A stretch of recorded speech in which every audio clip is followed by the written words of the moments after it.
Welcome back to the deep dive. We've got some really interesting source material on negotiation strategy here. Yeah, it's good stuff. And our plan today really is to pull out the absolute core idea. Exactly. We want to nail down this fundamental difference, position-based versus interest-based negotiation. Understanding that, well, it seems like it changes everything. It really can. It's foundational. So the mission, get a grip on these two approaches. We'll touch briefly on that first question, should you even negotiate? Then dive into positions versus interests and how to use that knowledge. Sounds good. And that first question, should I negotiate? It's actually pretty critical, isn't it? Right.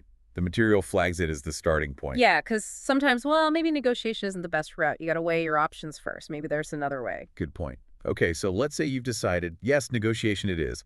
Now we hit that central idea, position-based versus interest-based. Yeah. Let's break down position-based first. What's that all about? Okay, position-based. The source uses words like distributive, competitive. Win-lose. Exactly. Win-lose, zero-sum. It's adversarial, really. It's about claiming value. The classic analogy is, dividing a fixed pie. Ah, the pie analogy. So my slice means less pie for you?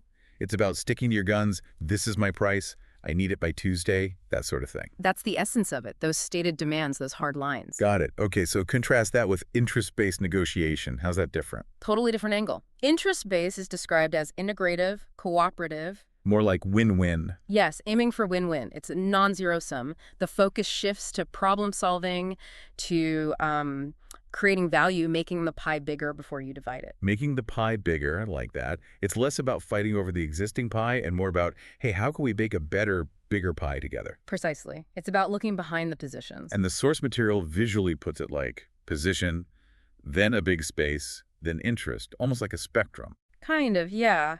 And it stresses that even if someone comes at you hard with a position, you should always be trying to figure out the underlying interests.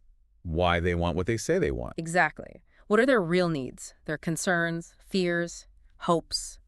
Uncovering those interests, well, that's where the magic happens. You might find solutions that work for everyone, ones you hadn't even thought of. That makes a ton of sense. Focusing only on the stated demand means missing chances to meet the actual need. But the source adds a note of caution, too, right? It does. You can be all in on finding interests, which is great, but you still need to be ready for the other side to, revert to positional tactic. Right. They might just dig their heels in. Happens all the time. So you need that awareness, that preparedness. Don't get blindsided if they suddenly go back to just demanding things. Okay. The material also briefly mentions resolving disputes versus making deals. Is there a connection there to these styles? Well, the text doesn't draw a super hard line, but you could kind of see how maybe dispute resolution often needs that interest-based approach to find common ground. Whereas making a deal might naturally involve more back and forth on specific positions, like price or terms. Potentially, yeah. But even in deal-making, understanding the why behind the other side's terms, their interest, is still incredibly powerful. It gives you more to work with. Okay. And yeah, the source lists other factors too, context, culture, ethics, using agents. We aren't diving deep there today, but they're part of the bigger picture. Definitely layers to it. So for everyone listening, what's the absolute must-remember point from this? I think it's this. Just being able to see whether the negotiation feels more position-based or interest-based or often, a mix at step one. That awareness shapes your whole strategy. It really does. And the advice is always try to uncover the interests. That's where you find the potential for better, more creative outcomes. But keep your eyes open for positional play. Be ready for it. Absolutely. And, maybe a final thought for listeners. Yeah. Think about a recent negotiation you had. Anything big or small. Was it mostly about positions? Or did interests come into play?